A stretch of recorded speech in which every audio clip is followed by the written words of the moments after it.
Hi, my little friends. Welcome back to another story time with Miss Julene. The book that we are reading today is called Little Red Riding Hood by Teresa Mlawer.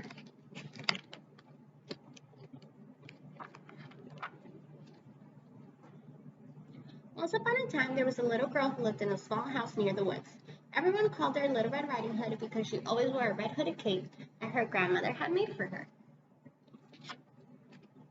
One day, Little Red Riding Hood's mother told her that her grandmother was not feeling well. She asked Little Red Riding Hood to go to her grandmother's house and take her a jar of honey and an apple pie that she had made. Before she left, Little Red Riding Hood's mother reminded her to be careful in the woods and not to stop to talk to anyone so she can get to her grandmother's house quickly. Little Red Riding Hood was walking in the woods very happily when suddenly she came across a wolf that had not eaten in a long time. Little Red Riding Hood, where are you going with that beautiful red cape? Asked the wolf. I'm going to see my grandmother, who is not feeling well, said Little Red Riding Hood. What are you carrying in the basket? I'm taking her an apple pie and a jar of honey to make her feel better. Does your grandmother live far? No, she lives on the other side of the woods. I know a shortcut to her house, said the wolf. On the way, you'll find very pretty flowers. You can make her a beautiful bouquet. That will surely make her happy. That's very nice of you, Mr. Wolf, said Little Red Riding Hood. The little wolf ran off so he can get to the grandmother's house before Little Red Riding Hood. He knocked on the door. Who's there? Asked the grandmother from her bed. It's me, Grandma, answered the wolf, imitating the voice of Little Red Riding Hood. Just push open the door. It's not locked, said the grandmother.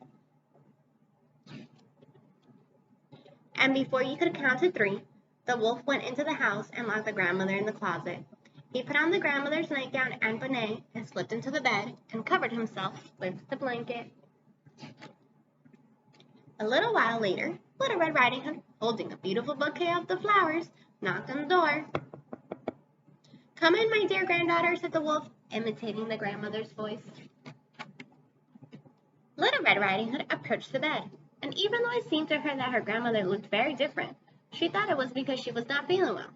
She took a closer look and said, Grandma, what big arms you have. That's better to hug you with, said the wolf. Grandma, what big eyes you have. That's better to see you with, my dear granddaughter. Grandma, what big ears you have. The better way to hear you with, my darling. Grandmother, what big mouth you have, said the Little Red Riding Hood, very frightened. The better to eat you with, cried the wolf as he jumped out of bed to catch Little Red Riding Hood. But at that very moment, 2 hunters were passing by and heard Little Red Riding Hood screams.